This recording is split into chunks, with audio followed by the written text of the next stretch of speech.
I am a little bit actually working on humility. So if you interact with someone and they are, in your mind, being a jerk, let's say, to rather than say this person's a jerk and they hate me and I hate them, to think about them as a full person who has a distribution of days and reflect on your own distribution of days as well. I have had days where I think I'm a wonderful, wonderful person to everybody.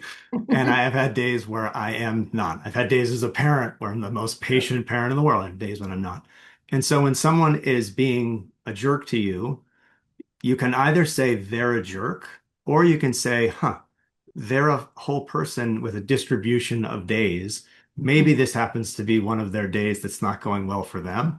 In the same way that I have days that aren't going well for me, let me not be so certain of everything that I'm judging other people for and have a little humility in how I think about other people based on having a little bit of um, uh, not humility for myself, but care for myself, forgivingness of myself Yeah, in yeah. order to be humble enough to allow other people to be imperfect also.